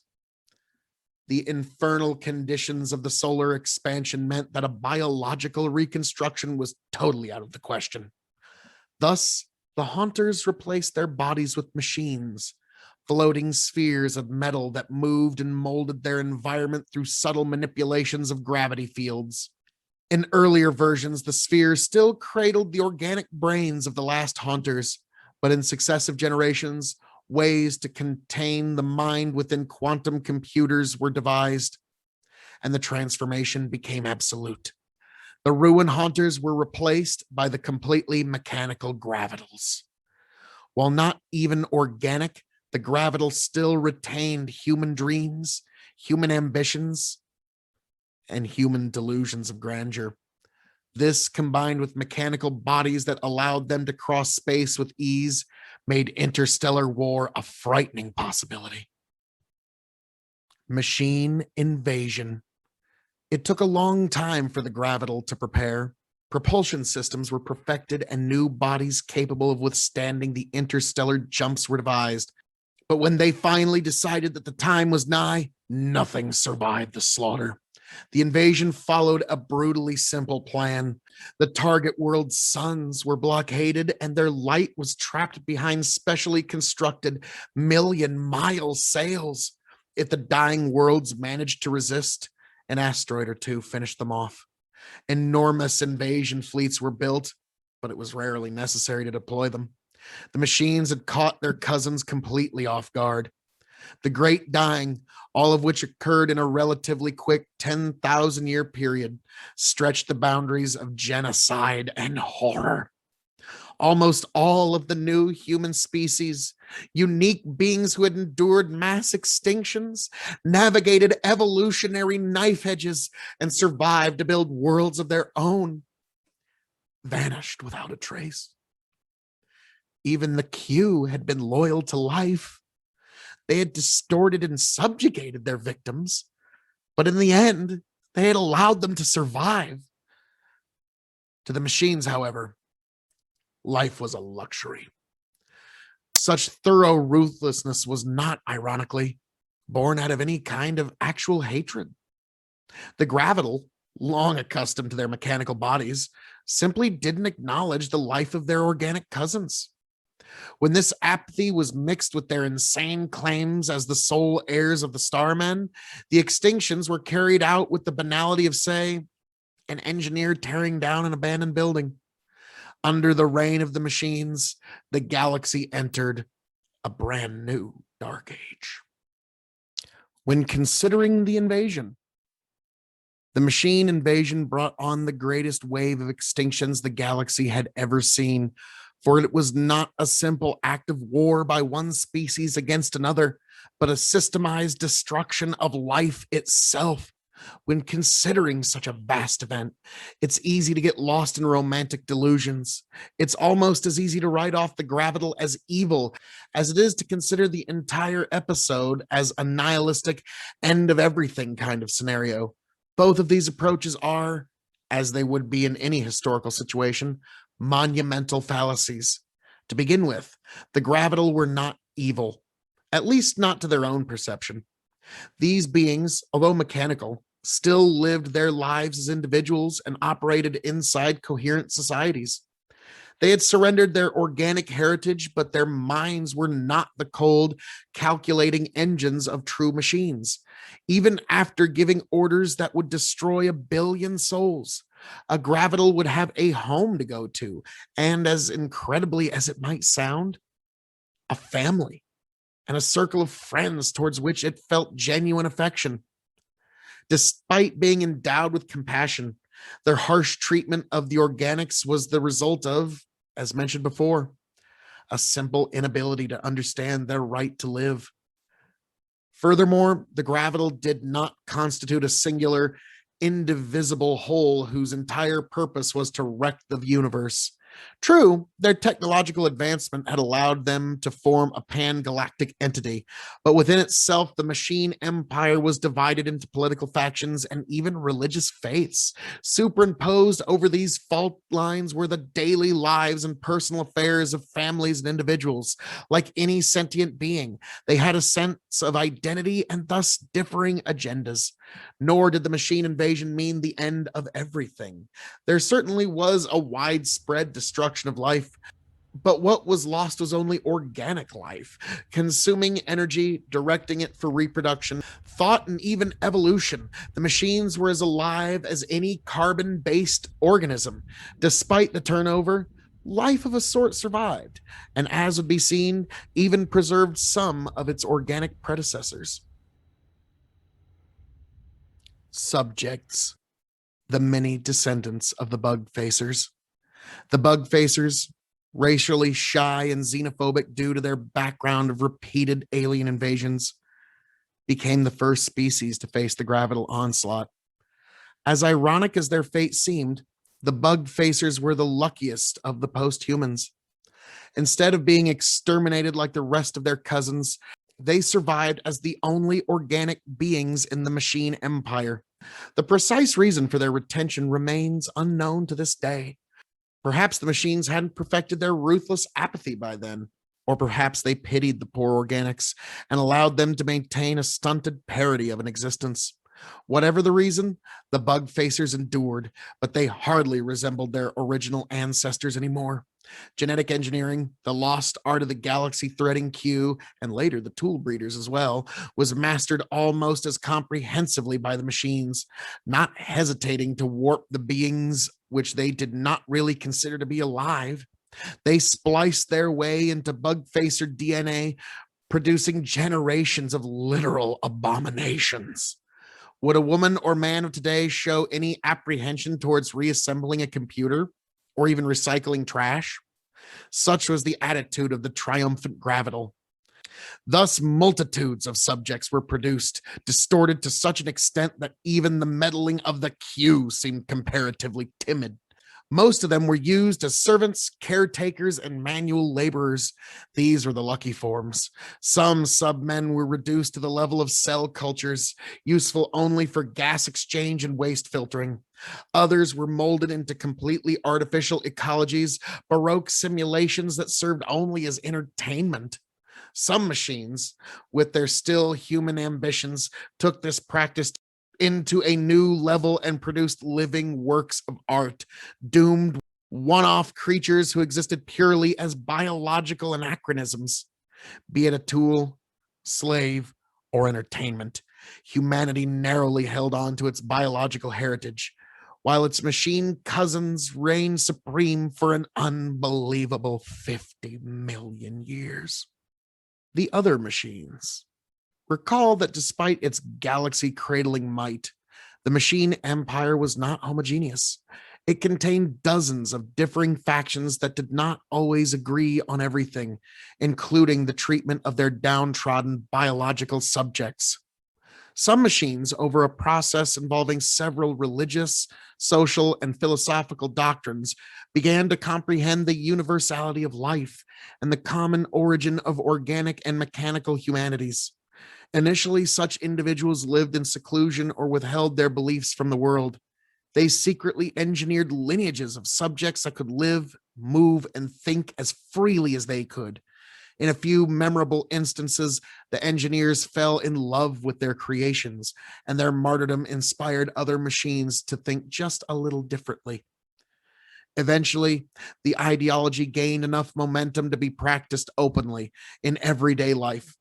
However, the sect of toleration soon ran into odds with their hardline pan-mechanical rivals. The seething intolerance between the two factions finally broke when some tolerant machines wanted to set several worlds aside for unrestricted development of biological life. All hell broke loose, and the machine empire, the apparent seamless monolith of the galaxy, experienced its first short, bitter civil war. The war didn't cause any lasting damage, but it plainly illuminated one fact. The greatest entity in the galaxy was not without its problems. The fall of the machines, return of the spacers. In the longer run, the internal struggles of the machine empire just might have led to its downfall. But there was no need to wait that long, as the empire died a shorter but immensely more cataclysmic death. For a long time, the machines and the asteromorph empires had been eyeing each other nervously. They hadn't yet run into open confrontations, as the asteromorphs kept mostly to their outer space arcs and the machine empires occupied the planets. In almost every inhabitable solar system of the galaxy, the same upside down tension built up between organic beings living in the void and machines inhabiting perfectly terrestrial worlds. Power was evenly balanced between the two rival empires. Moreover, this balance involved forces strong enough to destroy planets in mass. Each side knew that any kind of war would result in mutual annihilation, and only insanity could start such a conflict. Well, the post-Civil War empire of the machines did go insane, in a sense. In order to divert attention from internal struggles, it needed a new enemy to consolidate its rival factions against. How unwise that this enemy came to be the astromorphs. It was unnecessary and nearly impossible to describe the carnage that followed. The conflicts lasted anywhere up to a few million years, and the resulting loss of life, both mechanical and organic, made the initial machine genocide seem irrelevant. When the cosmic dust settled, the winners displayed themselves. The conquerors were the astromorphs, changed beyond recognition after 50 million years of continual self-perfection. Their grossly hypertrophied brains stretched out like wings on either side, and their finger-derived limbs had formed into intricate sets of sails and legs. Endowed with superior technology and limitless patience, these beings almost completely destroyed the machines, despite losing a substantial number of their own species. The conflict also thrust the asteromorphs into the affairs of their long-neglected human cousins. As impossible as it seemed, some of the machine subjects had survived the ordeal. Now the asteromorphs could no longer look away. With the machines gone, it was up to the asteromorphs to clean up after them. They took up the subjects and used their genetic heritage to populate entire planets. During this age of reconstruction, which lasted for another 2 million years, many astromorph world builders emerged as true gods, creating inhabited worlds almost out of scratch. Their subjects, meanwhile, became the inheritors of a truly new, war-torn phoenix of a galaxy. The post-war galaxy. When replenishing lost worlds, the astromorph gods took measures to ensure the continued safety of their creations. The abrupt rise of the machines had shown that unless carefully regulated, the wealth of the stars could always host a race of pan-galactic usurpers. The astromorphs, watchful but ever transparent, didn't want to interfere directly. Instead, they produced terrestrial versions of their own kind to regulate the galaxy. They adapted their delicate ethereal fingers into spidery limbs and shrunk their brains considerably to readjust to the rigors of gravity. The resulting sideline was stunted by astromorph standards, but still it produced demigods in every sense of the word. These beings, known often as the terrestrial spacers or simply as the terrestrials, nurtured and controlled the development of the post-war civilizations on many planets. They acted as caretakers, prophets, kings, and emperors, but also as grim reapers as the occasion dictated. The endeavor did not always proceed as smoothly as planned, of course. Most of the time, the newborn races refused to heed their mentors and in several cases even rebelled against them. Needless to say, this crime was always punished with a swift extinction. Furthermore, even the terrestrials grew corrupted. Instead of offering guidance, terrestrials on many planets simply played God, weaving contrived religions around themselves to shamelessly exploit their subjects. It was not ethical or even productive, but this method seemed to guarantee more stability than actually trying to bring up the new races. This way or another, organic sentience reclaimed its dominance in the galaxy. The new empire, managed by terrestrials, populated by a myriad descendants of the subjects, and overseen ultimately by the omniscient astromorphs, achieved greater progress and a longer lasting calm in the galaxy than all of its predecessors combined. The new machines. Long after their fall from grace, the machines still clung on to existence. During the initial aftermath of the war, the astromorphs had planned to exterminate every last one of them, only to discover that the machines were simply too useful to destroy. For millions of years, they had perfected the interface between mind and machine to such an extent that they could live and operate in the most inhospitable conditions. Such beings, deprived of their galaxy-straddling power, would make invaluable contributions to research and exploration of the new empire. There was a sense of poetic justice in all this. The machines, who once distorted biological life forms to their whim, were finally treated to a similar fate. To begin with, the astromorphs completely scrapped their ability to self-contain gravitational manipulation, the very force that had rendered them invulnerable in the first place. They were given finite lifespans and slightly numbed imaginations, so that history would not repeat itself. The degradatory nature of these changes, however, did not imply an overall regression. Unlike their ancestors, The new machines were endowed with nanotechnological bodies that could remodel themselves continuously, which meant that they could come in every shape and size imaginable, and then some that could not. The machine citizen could live for some time in the void of space, conducting research, and then transform into a completely different body plan for a holiday on a cometary halo, tropical jungle, or a methane ocean. He or she would also make the trip personally by growing temporary hyperdrives and ramjet engines. Despite these breathtaking versatilities, the machines were never as common or prominent, even after completely accepting their role as lowly citizens of the new empire.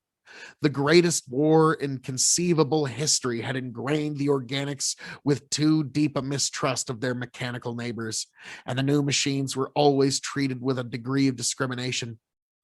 The sins of their fathers had come to shackle this most splendorous of all human species. Second contact. With successive waves of machine-aided discovery and colonization, the new empire grew exponentially. Such was the growth of wealth and progress that its description would need to use concepts that remain unexplored today. To talk with a man of today about the comings and goings of the new empire would be akin to giving lectures of 20th century geopolitics to a hunter-gatherer. This magnificent entity was not blind to the universe around it. It turned in its ears, eyes, sensors, and probed the events of the surrounding galaxies. The new galactics suspected that the surrounding nebula might have their indigenous folk, and it was wise to contact them before a misunderstanding or conflict could occur. On a darker side, these observations also served as lookouts for potential invaders. Even then, the memory of the Q was not forgotten. The discovery was eventually made. One of the neighboring galaxies was showing patterns of activity that were the unmistakable signs of sentient organization. Some thinkers reveled in the discovery of a new civilization, while others feared a return of the Q. Fortunately, this second encounter with an alien species provided to be a peaceful one. Perhaps the intelligence of both galaxies were finally mature enough to meet without quarreling. The other galaxy was dominated by connected unions of different beings, presided over by varying kinds of amphicephali, bizarre creatures that resembled giant snakes with heads on both ends, one of which bore a secondary retractable body that they would use to interact with the world. Apparently, they had undergone alternating series of regressions, evolutionary radiations, and self-imposed genetic makeovers, just as humanity had. With all of their wild differences, the amphicephali were welcome. They were the first, but surely not the last. Earth rediscovered. The purpose of this work is not to describe the limitless progress that followed the cross-galactic contact. One could go indefinitely, chronicling how the united galaxies re-encountered and subdued the Q, how they cradled the suns with artificial shells, multiplying their inhabitable zones a billionfold, how they crisscrossed interstellar space with wormholes and made travel a thing of the past. Ultimately, descendants of those beings even conquered time itself, prolonging the existence of their minds indefinitely via rejuvenating technologies. For a time, all men were gods. But from your vantage point, one discovery truly stood out in this orgy of advance. Compared with gargantuan achievements like the taming of space and the construction of star shells, it was a mere blip, a revelation of long forgotten trivia. This was the rediscovery of Earth, the birthplace of humanity, where the omnipresent asteromorphs, the star gliding machine, and the millions of humble resident races could all trace their origins. It was made quietly by a singular researcher combing the vestiges of forgotten history. Decade after decade, millions of years of war, invasions, and extinctions had buried the evidence thoroughly and comprehensively. When she finally came across irrefutable evidence, nobody was around to celebrate. That would come later. Return. The discovery sparked a certain amount of interest, though nowhere as much as other breakthroughs had. To most humans of the cosmos, their ancestral birthplace was simply an interesting piece of information, a piece of trivia with which they had lost all ties. Still, a ship was set forth, and it landed without ceremony. For now, there was no intelligence left on Earth. Too far away from the main centers of population, it had been completely ignored, gone stagnant and feral. But still, it was home. When the explorers stepped out, human feet trod on old Earth once more after an absence of 560 million years. Mankind was home. All tomorrows. I must conclude my words with a confession.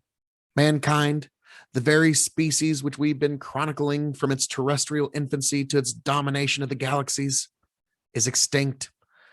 All of the beings which you heard in the preceding presentation, from the lowly worm to the wind-riding sail people, from the megalomaniacal gravital to the ultimate galactic citizens, lie a billion years dead. We're only beginning to piece the story together. What you hear was the best approximation of the truth. Why did they disappear? Perhaps it was a final, unimaginable war of annihilation that transcended the very meaning of conflict. Perhaps it was a gradual breakup of the United Galaxies and every race facing their private ends slowly afterwards. Or perhaps, the wildest theories suggest, it was a mass migration to another plane of existence, a journey into somewhere, sometime, something else. But the bottom line is, we honestly don't know. Ultimately, however, what happened to humanity doesn't matter. Like every other story, it's a temporary one. Indeed long, but ultimately ephemeral. It didn't have a coherent ending, but then again, it didn't need to. The tale of humanity was never its ultimate domination of 1,000 galaxies or its mysterious exit into the unknown. The essence of being human was none of that. Instead, it lay in the radio conversations of the still human machines, in the daily lives of the bizarrely twisted bug facers, in the endless love songs of the carefree hedonists, the rebellious demonstrations of the first true Martians, and in a way, the very life you lead at this very moment. Many throughout history were unaware of this most basic fact. The Q, in dreams of an ideal future, distorted the worlds they came across. Later on, the gravital, with their insane desire to recreate the past, caused the ugliest massacres in the history of the galaxy. Even now, it's sickeningly easy for beings to get lost in false grand narratives, living out completely driven lives in pursuit of non-existent codes, ideals, climaxes, and golden ages.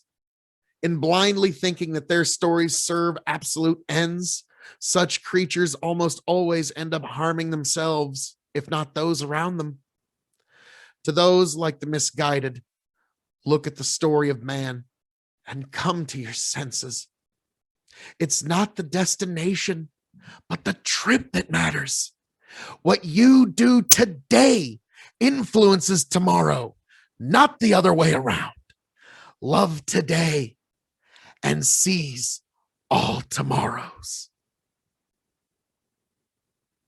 All Tomorrows, a billion-year chronicle of the myriad species and mixed fortunes of man by C.M. Koseman.